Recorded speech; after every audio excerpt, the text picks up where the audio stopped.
tous, nous voici sur l'épisode 10 en langage C et nous allons pouvoir enfin attaquer des choses un peu plus avancées. On va maintenant avancer un petit peu sur ce cours. Tant que nous sommes concentrés sur les notions élémentaires en programmation, on va regarder comment faire les choses, on va dire, un peu plus proprement et commencer à aborder des concepts un peu plus avancés dans ce langage. Jusqu'à présent, si vous vous souvenez, et de toute façon vous vous en souvenez a priori, nous avons principalement écrit notre programme dans un seul fichier. On a produit un seul fichier source, on avait notre code qui était marqué directement ici, et ensuite on faisait l'exécution directement, et finalement on n'en rajoutait rien d'autre, d'accord? On se contentait juste de ça. Je vais déjà le compiler, ça ce sera fait. 23 il me semble. Voilà. Non, ça c'est autre chose. Et voilà. On avait notre programme exécuté et on a procédé jusqu'à présent comme cela, avec notamment tout ce qu'on a abordé ensemble dans les épisodes précédents. On va aller un petit peu plus loin maintenant pour organiser un petit peu notre programme. Vous le savez, hein, quand on va travailler sur des choses un peu plus importantes, on va pouvoir travailler dans une hiérarchie pour notre projet. Et vous l'avez même vu quand je vous ai montré rapidement le code source, par exemple, hein, du noyau Linux. Vous avez peut-être pour certains téléchargé aussi pour suivre un peu les codes de référence que je vous ai montrés. Vous avez très certainement dû remarquer qu'il y avait beaucoup de répertoires, de sous-répertoires, et donc tout était vraiment catégorisé, classé, etc., hiérarchisé, pour avoir l'ensemble un petit peu de tout ça. Il y a bien sûr des mécanismes à mettre en place pour que ce soit possible, hein, que ce soit rendu possible au niveau de notre programme. Et ça va être très important de les suivre si vous voulez pas notamment avoir certaines erreurs. Vous verrez qu'en soi, dans ce qu'il y a à faire, il n'y a pas grand-chose à connaître, mais c'est ça qui va permettre d'enclencher tout le système pour avoir un code modulaire et avoir des choses qui sont bien séparées. Jusqu'à présent, si vous vous souvenez de l'épisode précédent, je vous avais parlé du fait de bien séparer les responsabilités en termes de fonctions, d'avoir des rôles bien précis pour chaque fonction. Donc on va pouvoir très justement penser de manière un peu plus grande cette fois-ci, de manière modulaire. De par exemple organiser les différentes parties de notre programme, pareil en catégorie, et donc de créer des hiérarchies dans des répertoires, etc. Et tout ça au niveau de simples fichiers. Bien sûr, les exemples que je vais vous montrer vont être très simples. Le but c'est que ce soit assez clair, en tout cas pour tout le monde. Et vous pourrez parfaitement appliquer ça sur quelque chose de plus conséquent et même sur un véritable projet. On va travailler directement ici. Alors, si j'écris une simple petite fonction, donc encore une fois, si on travaillait sur un simple fichier tel qu'on l'a fait jusqu'à présent, si je fais par exemple quelque chose comme ceci, exemple très simple, hein. Encore une fois, c'est de vraiment rester sur l'essentiel. Je vais faire ça, je vais mettre comme ceci, mettre juste bonjour, voilà. On va faire la même chose, parce que le but c'est comprendre le mécanisme de tout ça, c'est pas tant le code qu'on y écrit. Là, voilà. Et éventuellement un troisième. J'ai pas de clavier par contre pour les caractères, donc on va marquer ça en romaji. Konnichiwa, et voilà. Là nous avons trois fonctions. Ok, et on aurait ça. Alors évidemment, tel que c'est présenté ici, pour la maintenance, etc., imaginez sur un code beaucoup plus long, donc avec un fichier avec beaucoup plus de lignes de code, impossible à maintenir. Si vous êtes plusieurs à travailler sur ce dernier, c'est encore plus compliqué. Et si on veut séparer un petit peu chaque chose, à moins d'utiliser des commentaires ou autre, on n'obtiendra pas quelque chose de très efficace à ce niveau-là. Et pour la maintenance, l'évolutivité du code, pardon, ça va pas être génial non plus. On va donc séparer tout ça. On peut partir par exemple, les exemples sont choisis pour ça, que ça va constituer un module. Ok, ça va faire partie d'une seule et même branche de quelque chose, avec la possibilité d'afficher des textes dans différentes langues, et faire partie d'un seul et même ensemble de fichiers d'implémentation. Et là, nous allons avoir deux points importants par rapport à tout ce que nous avons fait jusqu'à présent. Ici, nous étions dans un fichier source, ok, et nous avons donc directement tout le code qui était marqué, on mélangeait tout. Ok, on mélangeait les définitions, et donc déclaration, définition, et les implémentations, c'est-à-dire le code lui-même, par exemple, de nos fonctions. Et maintenant, on va commencer à séparer ces différentes choses au niveau des programmes qu'on va vouloir écrire. Alors bien sûr, pour les prochaines vidéos, je ne vais pas systématiquement faire de la programmation modulaire, parce que par rapport à ce que je vais vous présenter, vous enseigner, évidemment, il n'y a pas besoin de faire ça, mais si vous voulez vous exercer, vous pourrez, vous, dès maintenant et pour les prochains épisodes aussi, vous forcer à écrire quelque chose de manière modulaire. Comme ça vous donnera les bonnes habitudes. On y va. Je vais créer pour cela deux nouveaux fichiers, très importants. On va créer un fichier source, pardon, donc qui va contenir les implémentations. Je vais l'appeler language, voilà, qui porte donc bien l'extension qui va avec. Pas de changement à ce niveau-là. Et nous allons créer cette fois-ci, et vous l'avez peut-être remarqué ici, vous voyez qu'on a un fichier qui porte une extension .h, donc ça c'est un fichier d'entête issu donc au niveau du compilateur, ce qui est installé, on va dire, au niveau système. Et nous allons créer notre fichier d'entête local, donc ici au niveau de notre projet. Et je vais faire, alors, c'est pas obligatoire, vous verrez qu'il y a pas mal de projets qui peuvent faire ça dans un répertoire. C'est une convention qui est include. Généralement, les fichiers d'entête, on les met là-dedans. Vous pouvez le faire aussi si vous voulez. Moi, j'ai pas grand-chose, donc je vais pas m'embêter à faire ça. Je vais créer ici. Et avec le même nom. Donc pareil, on suit les règles de nommage comme je vous l'avais dit dans les premiers épisodes, mais cette fois-ci avec l'extension H. Voilà. Et là, nous avons un fichier d'entête. Peut-être que si votre éditeur est bien configuré, il fera bien la distinction entre les deux au niveau de la reconnaissance des fichiers. Il n'y aura pas de problème par rapport à ça. Et ici, toute l'implémentation, donc c'est ça, d'accord, finalement, on va la mettre ailleurs. Voilà, maintenant ça va faire partie de ça. Et vous voyez, comme ça on a un module à part.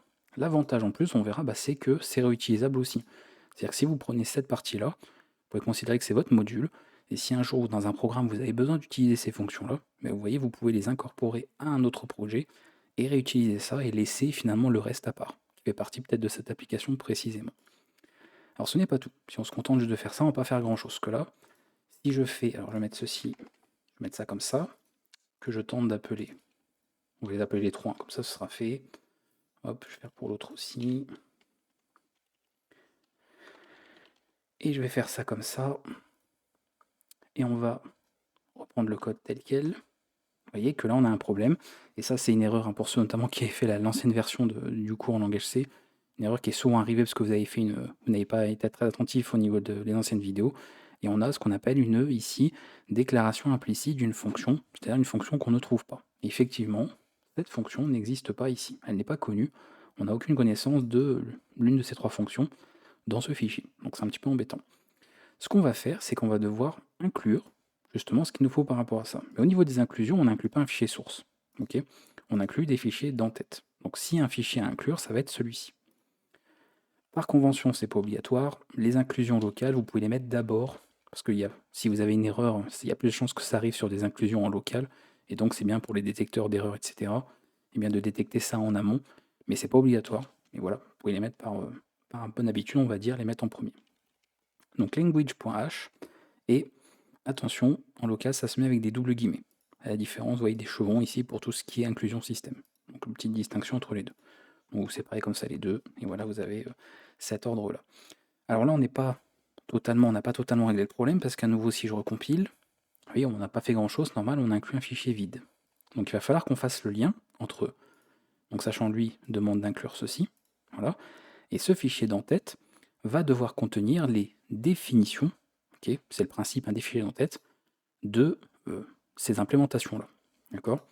Si vous vous souvenez dans l'épisode précédent, on avait parlé de prototype et on avait parlé de signature. J'avais dit que ça servirait, et justement, on va prendre le prototype, et le prototype, vous le savez, c'est tout ça, et vous rajoutez un point virgule.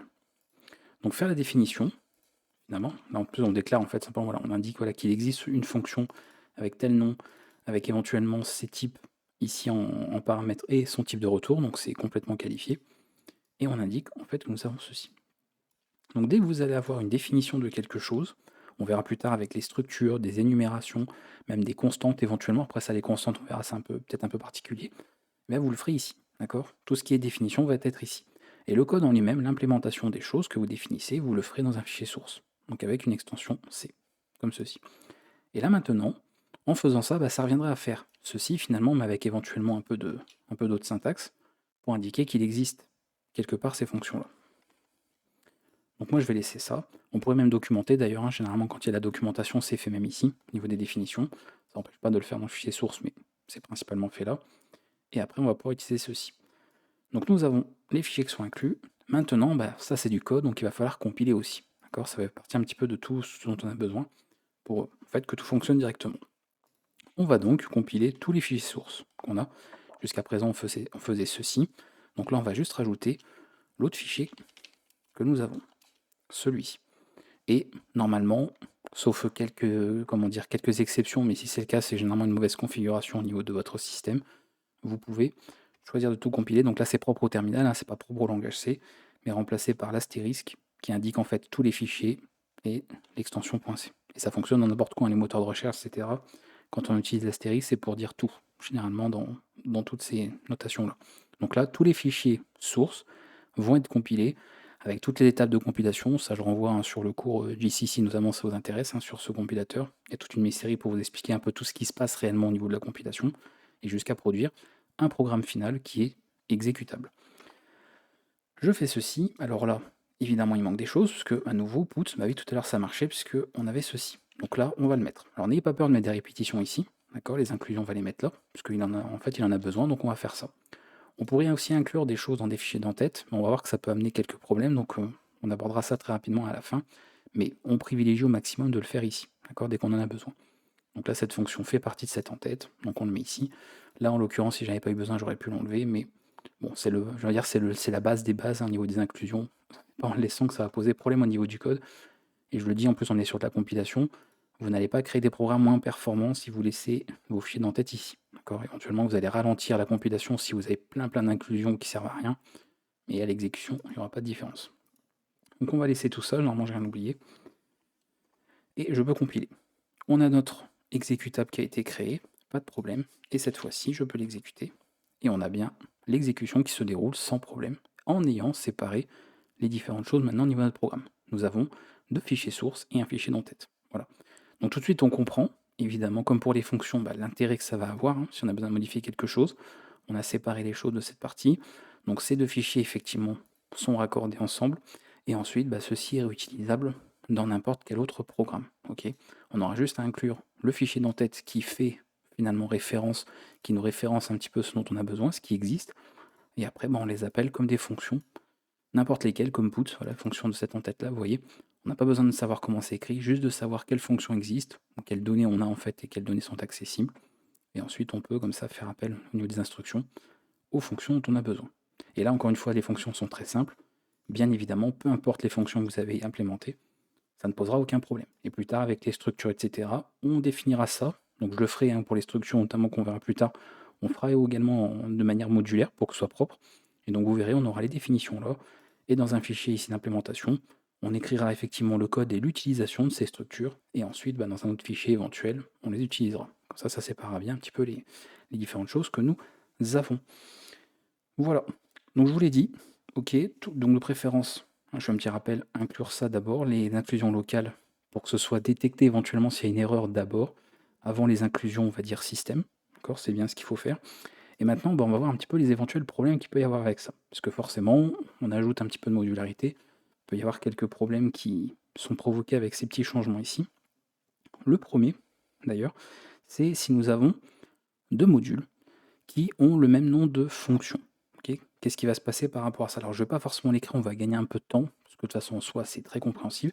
C'est juste imaginer, je crée un autre module, donc avec un autre nom de fichier source et un autre nom de fichier d'entête, mais dedans je fais une fonction pour ce deuxième module qui, par exemple, porte ce nom-là. Si vous avez à un moment donné une partie de votre programme qui inclut les deux fichiers d'entête, qui possèdent chacun leur fonction mais du même nom, vous avez bien vu, quand on a vu un petit peu au niveau déclaration, définition de données, ce qui se passait, on va avoir un problème de conflit. Ça reviendrait encore une fois à essayer de créer, de déclarer deux variables qui portent le même nom.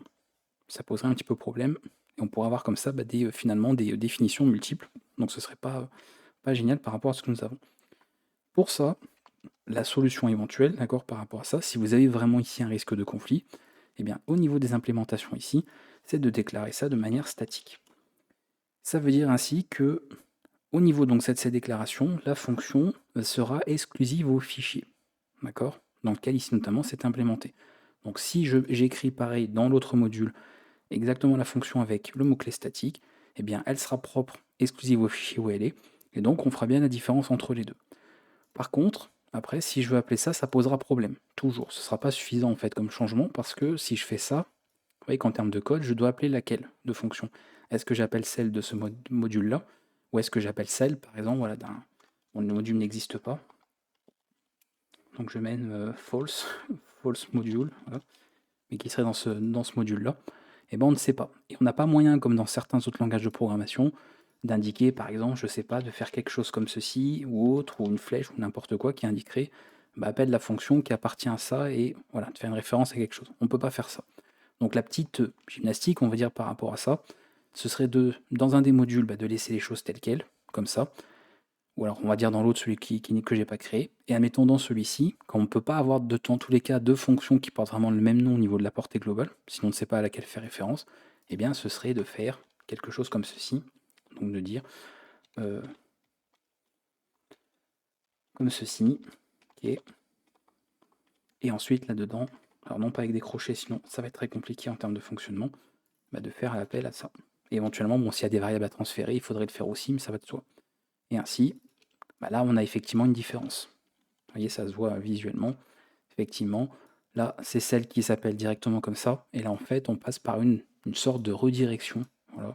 Il y a une fonction en abstraction, en surcouche, qui vient en fait d'elle-même appeler celle-ci qui porte le même nom. Donc c'est une petite gymnastie, on va dire, possible pour faire ce genre de choses. Donc voilà comment on peut éviter en tout cas des problèmes de conflit. Après, bien sûr, idéalement, c'est d'utiliser des préfixes dans les noms, d'essayer de séparer ça. Le langage C, comme d'autres langages, n'a pas de système d'espace de nom, par exemple, ce qui permettrait de bien séparer justement chaque partie, chaque module, etc. Donc, on fait avec les outils que le langage il a. Donc, généralement, on essaye de ne pas utiliser des noms trop génériques, ça va de soi. Et après, sinon, on a quelques possibilités, comme je vous ai montré, pour pouvoir en tout cas éviter les conflits dans les noms. Donc, n'oubliez pas, mot-clé statique qui rend la fonction ici exclusive au fichier dans lequel elle est écrite. Ça, vous aurez cette particularité-là. Comment éviter l'inclusion multiple? Également, donc là, pareil, avec l'exemple que j'ai, c'est pas quelque chose qui s'est produit, on n'a pas eu de problème, mais si plus tard vous voulez de l'inclusion multiple, par exemple, vous avez plusieurs fichiers sources qui incluent celui-ci. D'ailleurs, c'est vrai que je ne l'ai pas mis ici, mais pour les implémentations, pour que tout soit juste, notamment s'il y a d'autres définitions, il faut le mettre aussi. D'accord. Voilà. On aura besoin éventuellement que ça fasse référence. Là, il n'y a pas eu de problème puisqu'il a été retrouvé les choses telles qu'on avait, donc il n'y avait pas de souci, mais généralement, vous le mettez là. Alors là, on va voir, vous voyez ceci. Je vais l'enlever, parce qu'on a toujours l'erreur ici qui ne compte pas. Si on invente du code, tac. Donc vous voyez là, si je fais ça, ok, ça fonctionne. Mais il est possible que, pareil dans un exemple un peu plus poussé, on ait des inclusions multiples. Donc on fasse l'inclusion multiple d'un même en-tête dans plusieurs fichiers différents, et ça peut poser problème. Ok, ça peut être problématique à ce niveau-là. La solution à ça, c'est de faire en sorte que le fichier soit inclus une seule fois.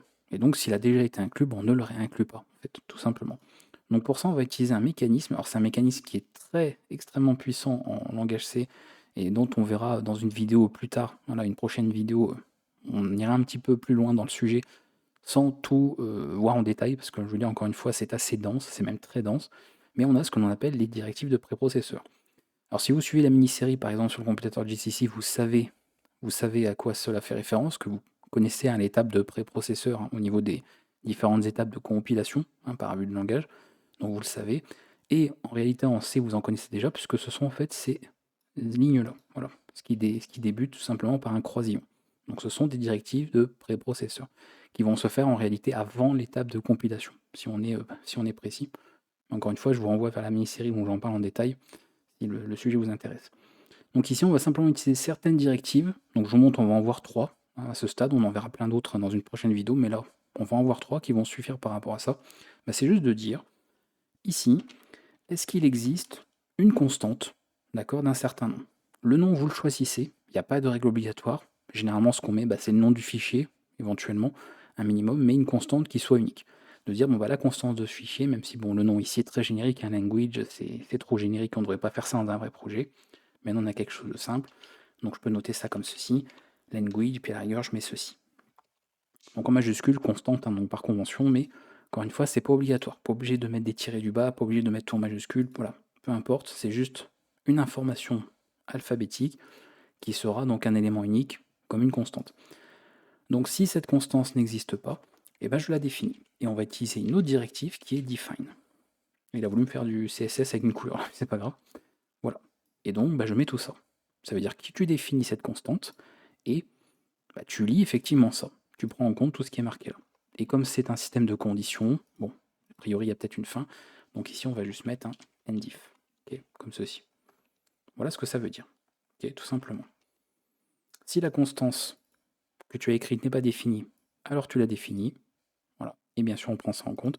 Donc ce qui fait qu'une première fois, il va la définir, et après évidemment s'il y a un autre fichier qui veut inclure celle-ci, il va voir que la constance en question existe et donc il ne va pas réinclure une deuxième fois le fichier, une troisième fois, et éviter les fameuses erreurs. Donc ça, c'est vraiment le squelette minimal à avoir, hein, sur ce genre de choses. Dans certains environnements de développement, vous pouvez voir aussi une syntaxe de ce genre, mais on en parlera de toute façon dans une autre vidéo, qui est Pragma Ons, voilà, qui fait un peu le même, enfin, entre guillemets, qui joue un peu le même rôle que ceci, voilà, tout ça, mais pas tout à fait en réalité. Mais voilà, ça, on va dire qu'à la place d'avoir ce genre de ligne, vous pourriez avoir ça, et ça aura le même effet, en tout cas pour vous, visuellement à la fin. Vous verrez qu'il se produit à peu près la même chose. Mais on abordera ça plus tard. Donc ça, c'est le minimum à écrire quand vous faites un fichier d'entête, par habitude. Vous mettez, voilà, la petite condition qui va bien, la constante à définir si jamais elle ne l'est pas, et à l'intérieur de ce bloc, bah, vous mettez finalement justement toute la définition de votre fichier d'entête. Comme ça, vous serez sûr, vous n'aurez jamais d'erreur d'inclusion multiple. Et après, là, on en a besoin. À chaque fois qu'un fichier a besoin de ces définitions, bah, vous voyez, on l'inclut, et on sait qu'il n'y aura pas de problème. Chaque fois, et bien, encore une fois, on l'inclut de préférence avant les inclusions système. Et au moins, aucun souci pour le reste. Ici, vous n'aurez pas de problème d'erreur implicite. Donc si déjà à ce stade de la vidéo, quand vous testez de votre côté, vous avez à nouveau l'erreur implicite, etc., declaration, comme je vous l'ai montré en début de vidéo, je vous le dis, bah, c'est pas que ça marche pas chez vous, que votre compilateur il marche pas, c'est vous qui avez fait une erreur, il y a quelque chose que vous n'avez pas suivi dans ce que je viens de vous expliquer là jusqu'à présent, en une vingtaine de minutes.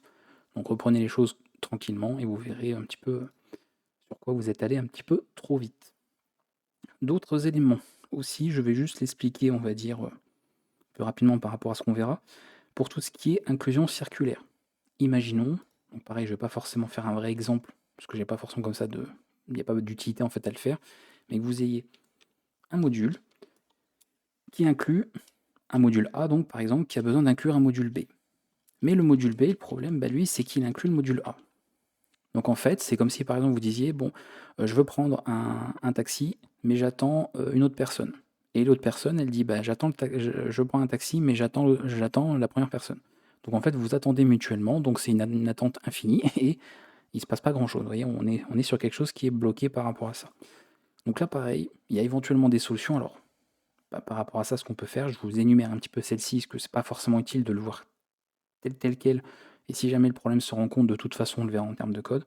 Mais globalement, ce que vous pouvez faire déjà, c'est de faire une déclaration incomplète. Ce sera beaucoup plus parlant quand on abordera notamment les structures, comment s'appelle, les définitions ou les alias, ce genre de choses. On abordera ça plus en détail, ou les pointeurs aussi, on en parlera. Donc ça viendrait simplement un petit peu dans ce genre-là, mais pas tout à fait, et bien d'indiquer en amont, quelque part, pour éviter des inclusions comme ça circulaires, et bien dans un des fichiers, d'indiquer voilà, une déclaration partielle de l'information pour qu'il sache qu'elle est là. Donc c'est un petit peu comme si la personne disait, bon, ne m'attends pas, j'arrive. Vous voyez, c'est un peu ça. Si je veux trouver une analogie, c'est un peu ça. C'est vous êtes en train d'attendre l'autre personne pour prendre le taxi, et en fait, elle vous envoie un message pour vous dire, ne m'attends pas, je te rejoins plus tard. Donc là, vous pouvez prendre votre taxi et la personne rejoint et vous vous retrouvez finalement tous les deux, il n'y a pas de problème. Donc il faut le voir un petit peu, on va dire, par ce principe-là. Déclaration incomplète. Voilà. Deuxième solution, par rapport à ça, ça va être de réorganiser les dépendances. Donc par exemple, le dire, j'ai un fichier A qui inclut B et le fichier B qui inclut A. Ok. Donc d'avoir par exemple, dans quelque chose, ça, dans ce genre de fichier, d'avoir un... Alors, hop, plutôt. Et inversement, dans un fichier, dans l'entête B, d'avoir ceci, ok, et bien c'est que les deux ici incluent un autre fichier, voilà, et ensuite dans lui, vous faites vos inclusions comme ceci, globalement. Encore une fois, je ne vous le montre pas directement au niveau du code parce que la plupart du temps, vous n'aurez pas le problème, et si ça arrive, eh bien on le verra au moment au moment venu directement dans le cours. On le verra précisément dans un cas concret, ce qui sera beaucoup plus parlant que de vous mettre un exemple où il n'y a pas d'erreur, mais je vous le montre quand même. Ça n'aurait pas de sens de vous montrer, de le faire dans un cas où de toute façon il n'y a aucun problème et il n'y a pas d'inclusion circulaire. Mais voilà comment serait représenté. Et après, pareil, on pourrait cumuler un peu avec de la déclaration incomplète pour éviter d'avoir certains problèmes. Donc bref, vous voyez, on contourne un peu le truc, on essaie de trouver une petite gymnastique pour éviter justement ce problème de A attend B et B attend A. Ok. Et sinon, eh bien, c'est de préférence, bien sûr, pour éviter un maximum ce problème, bien de mettre les inclusions dans les fichiers sources. Vous voyez. Par exemple, ici, plutôt que de faire ceci, ce qui est totalement faisable, on peut très bien faire ceci, pas de problème, et bien de préférence, quand c'est possible, bien sûr, parce que parfois vous verrez que ce n'est juste pas possible, voilà, des fois on est obligé de faire comme ça, mais de préférence de le faire dans les fichiers d'implémentation. Et là, on peut éviter aussi pas mal de problèmes dans ce sens-là. Ça, voilà. Au niveau de la compilation, on évite certains problèmes d'inclusion circulaire. Donc ce sont comme ça des possibilités que vous avez pour éviter ce genre de soucis-là. Mais globalement, ce qu'il fallait retenir principalement de ce que je vous ai montré dans cette vidéo, c'était la création de différents fichiers, encore une fois, fichier d'entête pour les définitions, fichier source pour les implémentations. C'est ça qui constitue ce qu'on peut appeler un module, même si c'est pas, comme d'autres, à l'inverse d'autres langages de programmation, hein, c'est pas défini comme tel, d'accord? Le module n'est pas un élément, vous voyez, standardisé, précis, etc. C'est un nom juste qu'on donne, mais c'est pas forcément un module comme en Python ou autre, qui lui est bien précis, a une fonctionnalité bien précise. Donc on a cette chose-là, qui est réutilisable, etc., où tout est séparé du reste, parce que vous imaginez bien, dans un vrai programme, vous avez beaucoup plus que juste deux fichiers, il peut y en avoir beaucoup plus, et comme ça, vous pouvez organiser les choses. Et après, au niveau du fichier d'entête, c'est bien de se souvenir de ces petites directives de préprocesseur pour éviter, par contre, les inclusions multiples, parce que ça, cette erreur, vous la croiserez forcément un jour si vous ne faites pas ça. Ça arrivera à un moment donné. Vous faites bien vos définitions ici. Vous incluez le fichier d'entête correspondant, et éventuellement d'autres, hein, s'il a besoin d'autres, bien sûr. Hein. C'est pas forcément un fichier source ne fait appel qu'à un fichier d'entête. Non, bien sûr, il peut en inclure plusieurs, on va le voir dans des exemples de code juste après. Vous mettez vos implémentations, et après voilà, tout ce qu'il y a à connaître globalement. Et je vous dis après, petite référence, hein, local d'abord, système ensuite, mais c'est pas obligatoire. Ça c'est le petit bonus, on va dire, au niveau de cet épisode. Et on va s'arrêter là, au niveau de ce que je vous ai montré par rapport à ça, au niveau de la modularité. Mais avant de couper la vidéo, je vais vous montrer quand même quelques exemples de code au niveau du noyau Linux. Et oui, c'est le principe. Donc là, j'ai pas préparé des captures d'écran parce que je sais que je vais trouver ça sur quasiment n'importe quel fichier. Donc j'avais pas besoin de chercher en avance des fichiers où il y avait des bons exemples. Donc on va aller ici.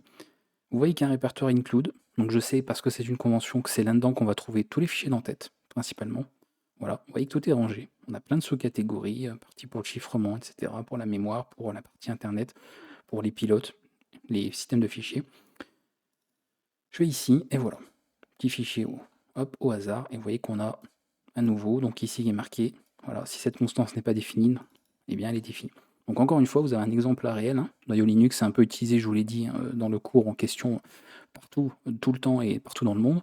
Donc vous voyez que sur un projet réel en production, ils utilisent totalement ça. Donc ce que vous venez d'apprendre, eh bien, fait partie des choses qui sont réellement utilisées, encore une fois, dans un cas réel pour le coup. Là, on a des constantes qui sont définies, mais ça, ce sont des directives de préprocesseur qu'on verra aussi, puisque define, on peut faire autre chose que juste ça, bien sûr. Donc on verra ça, comme je vous l'ai dit, dans un prochain épisode. Donc vous voyez, généralement, ce sont des déclarations, définitions. Voilà, là, on définit des énumérations, on verra ça plus tard.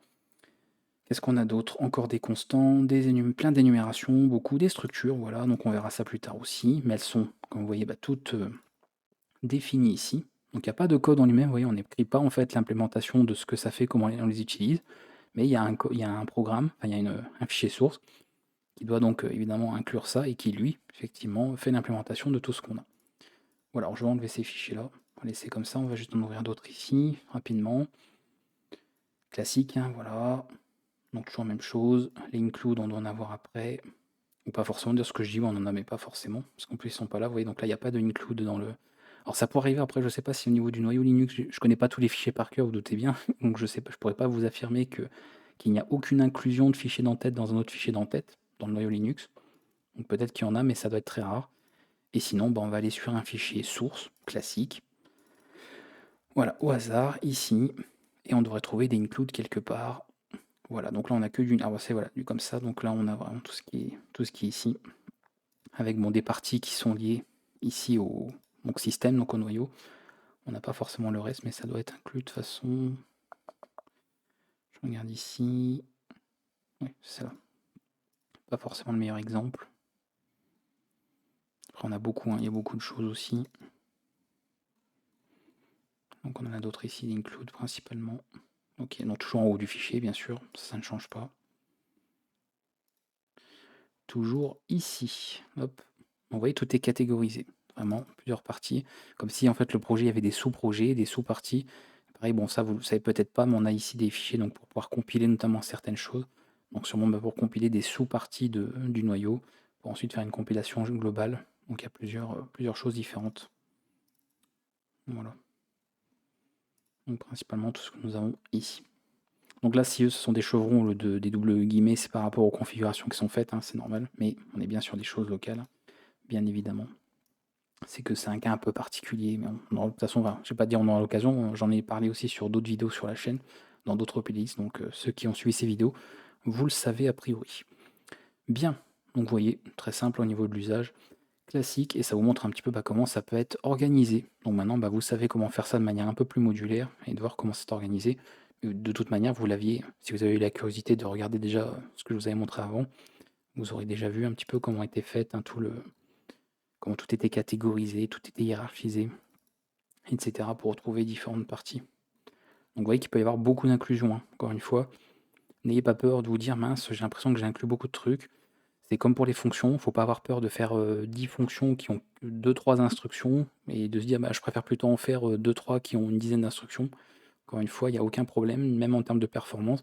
Et de toute façon, ce qui prime d'abord, c'est la lisibilité, le fait de pouvoir maintenir ça correctement, le fait de pouvoir modulariser un peu tout ça, et de respecter certains principes, encore une fois, comme la responsabilité des fonctions, qui ne jouent qu'un seul rôle et ne doivent pas faire 15 000 choses en même temps.